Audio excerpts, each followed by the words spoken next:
اعوذ باللہ من الشیطان الرجیم بسم اللہ الرحمن الرحیم الصلاۃ والسلام علیک یا سیدی یا رسول اللہ وعلی آلک وصحابک یا سیدی یا نبی اللہ رب اشرح لی صدری ویسر لی امری واحلل عقدۃ من لسانی یفقهوا قولی واجعل لی وزیرا من اہلی رب زدنی علما رب زدنی علما رب زدنی علما ربی یسر ولا تعسر وتمم بالخیر وبک نستعین اللهم اجرنی فی مصیبتی واخلف لی خیرا منها اللهم صل علی سیدنا و مولانا محمد وعلی آلہ وصحبہ وبارک وسلم۔ آج ہم نے سورہ المائدہ کی آیت نمبر 28 سے سٹارٹ کرنا ہے۔ 27 تک ہمارا نصف تھا جس کا ٹیسٹ ہوا۔ اس مرتبہ ہمارے بہت سے اسٹوڈنٹس نے ٹیسٹ نہیں دیا۔ سب سے درخواست ہے کہ ضرور سب ان ٹچ رہیں ساتھ میں، اور ڈیلی سبق اگر یاد کریں گے تو پھر یہ ناممکن نہیں ہوگا۔ جب ہم کام اکٹھا کر لیتے ہیں پھر ذرا مشکل ہو جاتی ہے کیسے اس کی تیاری کر کے دیا جا سکے۔ اللہ تعالیٰ آپ کے اور میرے راستے آسان فرمائے اور ہمیں استقامت کے ساتھ سے جڑے رکھے۔ اعوذ باللہ من الشیطان الرجیم بسم اللہ الرحمن الرحیم۔ سورہ المائدہ کی آیت نمبر 28 ہے۔ لَئِن بَسَطتَ إِلَيَّ يَدَكَ لِتَقْتُلَنِي مَا أَنَا بِبَاسِطٍ يَدِيَ إِلَيْكَ لِأَقْتُلَكَ إِنِّي أَخَافُ اللَّهَ رَبَّ الْعَالَمِينَ۔ لَئِن بے شک اگر بسطتا تو بڑھاتا ہے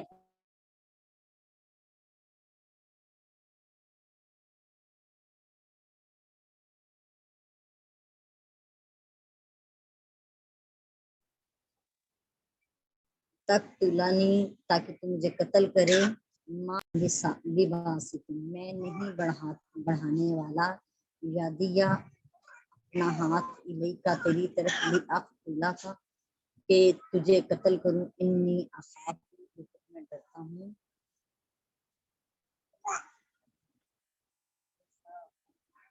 آواز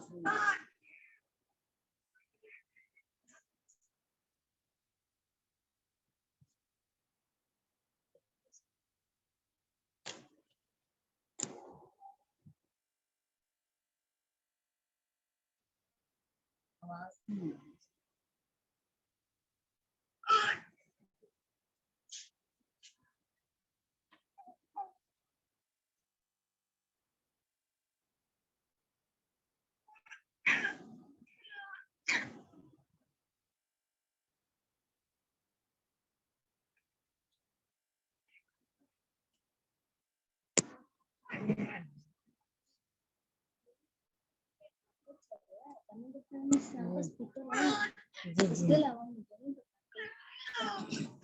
السلام علیکم ورحمۃ اللہ وبرکاتہ۔ آپ کو آواز آ رہی ہے میری؟ آپ میسج کریں مجھے کہ آپ کو میری آواز آ رہی ہے۔ السلام علیکم ورحمۃ اللہ۔ اسپیکر کھول کے آن کیجیے اور مجھے اپنی آواز سنائیے، بتائیے کہ آپ کی آواز آ رہی ہے۔ جی باجی آ رہی ہے۔ رابعہ آپ کو آ رہی ہے؟ جی باجی جان آ رہی ہے۔ ٹھیک ہو گیا۔ اعوذ باللہ من الشیطان الرجیم بسم اللہ الرحمن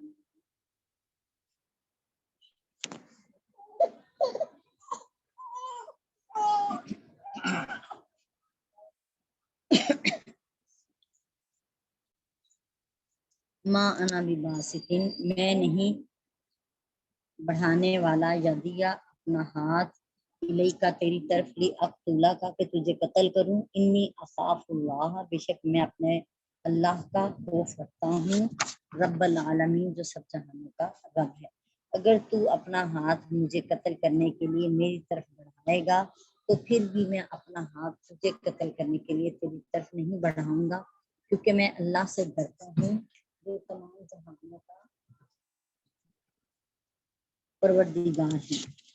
یہود اپنے حسد اور جی آیت نمبر 28 ہے جی، جہاں سے ہم شروع کریں گے۔ حابیل نے کہا کہ اگر تو مجھے قتل کرنے کے لیے اپنا ہاتھ میری طرف بڑھائے گا تو میں تجھے قتل کرنے کے لیے اپنا ہاتھ تیری طرف بڑھانے والا نہیں ہوں۔ علامہ ابو عبداللہ محمد بن احمد مالکی لکھتے ہیں کہ حضرت عبداللہ بن عمرو اور جمہور مفسرین نے بھی یہ بات کہی ہے کہ حابیل قابیل سے زیادہ طاقتور تھا، لیکن انہوں نے گناہ سے بچنے کے لیے مقابلہ نہیں کیا۔ انہوں نے کسی موحد یعنی ایک خدا کی کو ماننے والے سے قتال کرنے میں حرج سمجھا اور ظلم سہنے پر راضی ہو گئے تاکہ ان کو آخرت میں بدلہ دیا جائے۔ اور حضرت عثمان غنی رضی اللہ تعالی عنہ نے بھی اسی طرح کیا تھا۔ جبکہ کسی انسان کا اپنے نفس کے لیے مدافعت کرنا جائز ہے۔ ایک قول یہ ہے کہ حابیل سوئے ہوئے تھے، قابیل نے ایک بھاری پتھر مار کر ان کو ہلاک کر دیا۔ اگلی آیت کا حصہ یہ ہے، بسم اللہ الرحمن الرحیم، سورہ المائدہ کی آیت نمبر 29 ہے۔ انی ارید ان تبوء باسمی واسمک فتکون من اصحاب النار وذالک جزاء الظالمین۔ انی بے شک میں ارید ارادہ کرتا ہوں،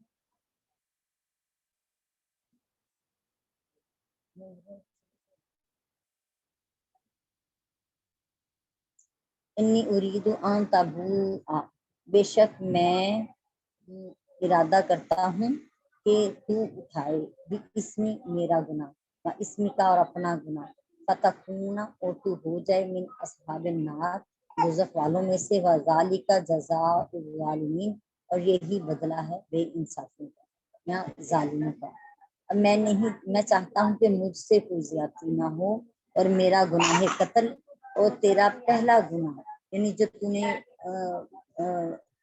بری نیت سے قربانی پیش کی اس کا گناہ جس کے باعث تیری قربانی نامنظور ہوئی، تو ہی سب حاصل کر لے، پھر تو اہل جہنم میں سے ہو جائے اور یہی ظالموں کی سزا ہے۔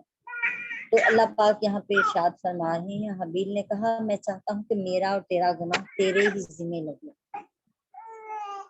تو اس کے تفسیر میں بیان کرتے ہیں کہ احنف بن قیس بیان کرتے ہیں کہ میں اس شخص یعنی حضرت علی کی مدد کے لیے روانہ ہوا۔ میری حضرت ابو بکر سے ملاقات ہوئی۔ انہوں نے پوچھا کہاں کا ارادہ ہے؟ میں نے کہا میں اس شخص کی مدد کے لیے جا رہا ہوں۔ انہوں نے کہا واپس جاؤ، کیونکہ میں نے رسول اللہ صلی اللہ علیہ وسلم کو یہ فرماتے ہوئے سنا ہے کہ جب دو مسلمان تلواروں سے مقابلہ کرتے ہیں تو قاتل اور مقتول دونوں دوزخ میں جائیں گے۔ میں نے عرض کیا یا رسول اللہ صلی اللہ علیہ وسلم یہ تو قاتل ہے، مقتول کا کیا سبب ہے؟ آپ نے فرمایا وہ بھی تو اپنے حریف کے قتل پر حریص تھا۔ اس لیے صحیح بخاری کی حدیث پاک ہے جی جو بیان کی ہے، گویا کہ حابیل نے یہ ارادہ کیا کہ میں تمہارے قتل پر حریص نہیں ہوں، بس وہ گناہ جو میرے حریص ہونے کی صورت میں مجھے لاحق ہوتا، میرا ارادہ ہے کہ وہ بھی تم کو لاحق ہو جائے، کیونکہ صرف تم میرے قتل پر حریص ہو یعنی میرا قتل کرنا چاہتے ہو، چاہت رکھتے ہو اس چیز کی۔ امام مسلم بن حجاج کشیری رحمۃ اللہ علیہ روایت کرتے ہیں حضرت ابو ہریرہ رضی اللہ تعالیٰ عنہ سے کہ نبی کریم علیہ السلام نے فرمایا کیا تم جانتے ہو کہ مفلس کون ہوتا ہے؟ صحابہ نے کہا ہم نے مفلس وہ ہوتا ہے جس کے پاس پیسے نہ ہو یا سامان نہ ہو۔ آپ نے فرمایا میری امت میں مفلس وہ ہوگا جو قیامت کے دن نمازیں، روزے اور زکوٰۃ لے کر آئے اور اس نے کسی کو گالی دی ہو، کسی پر تہمت لگائی ہو اور کسی کا مال کھایا ہو اور کسی کا خون بہایا ہو اور کسی کو مارا ہو، تو اس کو اس کی نیکیوں میں سے دے دیا جائے گا۔ اگر ان کے حقوق پورے ہونے سے پہلے اس کی نیکیاں ختم ہو جائیں تو ان کے گناہ اس شخص کے پلڑے میں ڈال دیے جائیں گے اور پھر اس کو دوزخ میں پھینک دیا جائے گا۔ صحیح مسلم شریف کی حدیث پاک ہے۔ اسی حدیث کے اعتبار سے حابیل کے قول کا مطلب یہ ہو سکتا ہے کہ جب تم مجھے قتل کرو گے تو تمہاری نیکیاں مجھے مل جائیں گی، اور پھر بھی حق پورا نہ ہوگا تو میرے گناہ تمہارے پلڑے میں ڈال دیے جائیں گے، سو تم میرے اور اپنے گناہوں کے ساتھ لوٹو گے اور دوزخ میں ڈال دیے جاؤ گے۔ قرآن مجید میں ہے.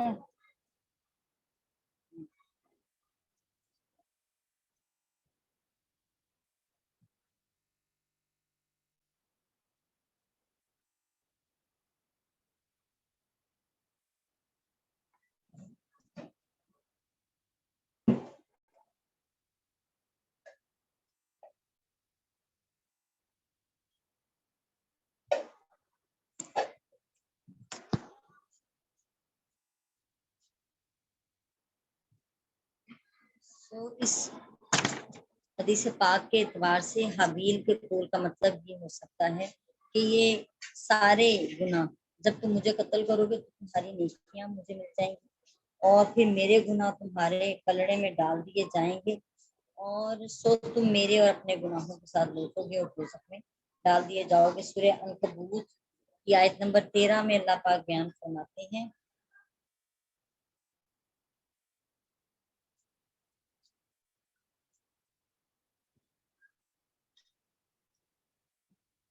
کہ وہ ضرور اپنے بوجھ اٹھائیں گے اور اپنے بوجھوں کے ساتھ کئی اور بوجھ بھی.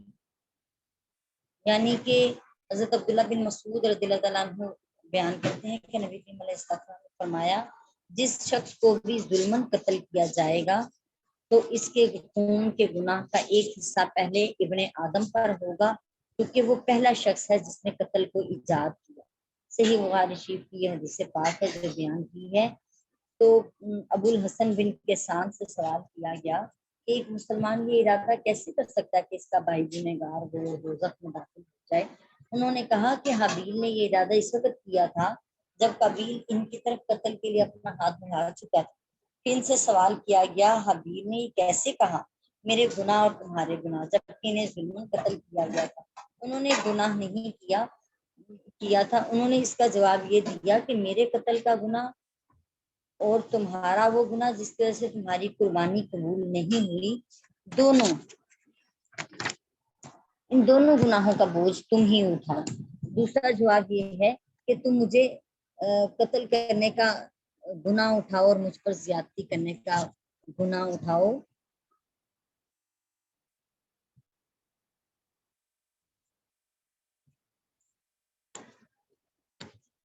اگلی آیت میں ارشاد فرماتے ہیں اللہ تعالیٰ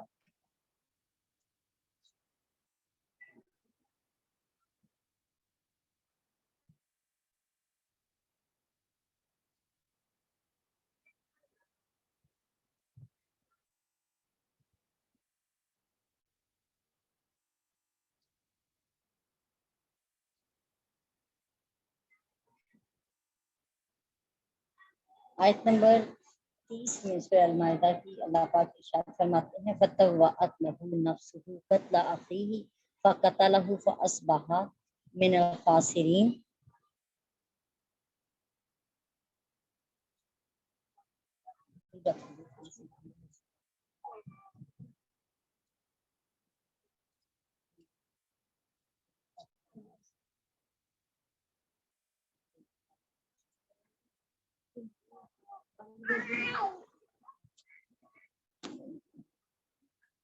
بسم اللہ الرحمن الرحیم. فَطَوَّعَتْ لَهُ نَفْسُهُ قَتْلَ أَخِيهِ، پس آمادہ کیا اس کے لیے اس کے نفس نے اس کے قتل کو اخی اپنے ہی بھائی کے. فَقَتَلَهُ پس اس نے اپنے بھائی کو قتل کر دیا. فَأَصْبَحَ مِنَ الْخَاسِرِينَ، اور نقصان اٹھانے والوں میں سے ہو گیا.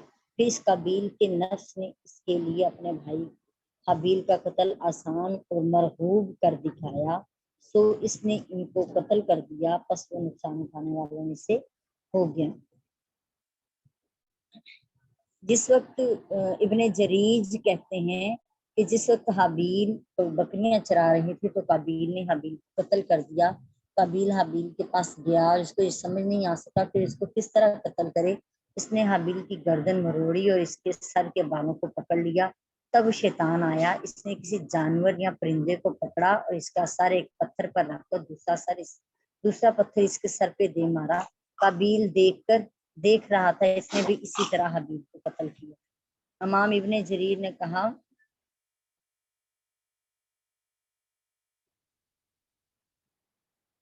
کہ اللہ تعالیٰ عز و جل نے یہ خبر دی ہے کہ ابن آدم نے اپنے بھائی کو قتل کر دیا، اور یہ خبر نہیں دی کہ اس نے کس کیفیت میں قتل کیا، اور نہ ہی نبی کریم علیہ السلام نے اس کیفیت کا تذکرہ کیا۔ ہمیں بھی اتنا ہی یقین رکھنا چاہیے جتنا اللہ کے رسول صلی اللہ علیہ وسلم نے ہمیں بتایا ہے۔ اللہ تعالیٰ کے رسول صلی اللہ علیہ وآلہ وسلم نے فرمایا کہ جس شخص کو بھی ظلماً قتل کیا جائے گا تو اس کے خون کے گناہ کا ایک حصہ پہلے ابن آدم پر ہوگا، یعنی قابیل کے اوپر، کیونکہ وہ پہلا شخص ہے جس نے قتل کو ایجاد کیا۔ اس حدیث سے یہ واضح ہوتا ہے کہ جو شخص کسی برائی کا موجد ہے، اس کو ایجاد کرنے والا ہے، تو قیامت تک اس برائی کرنے والے کے گناہ میں بھی اس کا حصہ ہوگا۔ اسی طرح شیطان وہ پہلا شخص ہے جس نے اللہ کی نافرمانی کی، حضرت آدم علیہ السلام پر حسد کیا اور اللہ کے سامنے تکبر کیا، تو قیامت تک نافرمانی کرنے والوں اور حسد کرنے والوں اور تکبر کرنے والوں کے گناہوں میں شیطان کا بھی حصہ ہوگا۔ اسی طرح جو شخص دین میں کسی بدعت سیاح کو نکالے، جیسے رافضیوں نے صحابہ کرام کو برا کہنے اور ماتم کرنے کو ایجاد کیا اور اس کو دین میں داخل کر لیا اور کار ثواب قرار دیا، ان کا بھی یہی حال ہے کہ جس نے اسلام میں کسی اچھے اور پسندیدہ طریقے کی ابتدا کی تو قیامت تک اس نیک کام کرنے والوں کی نیکیوں میں اس کا حصہ ہوگا۔ جیسے حضرت عمر فاروق رضی اللہ تعالیٰ عنہ نے رمضان کی تمام راتوں میں باجماعت تراویح کی ابتدا کی اور اس میں قرآن مجید پڑھوانے کا اہتمام کیا، اور پھر آپ کا یہ قول ہے، آپ نے کہا کہ کتنی ہی اچھی بدعت ہے، یہ بدعت حسنہ ہے۔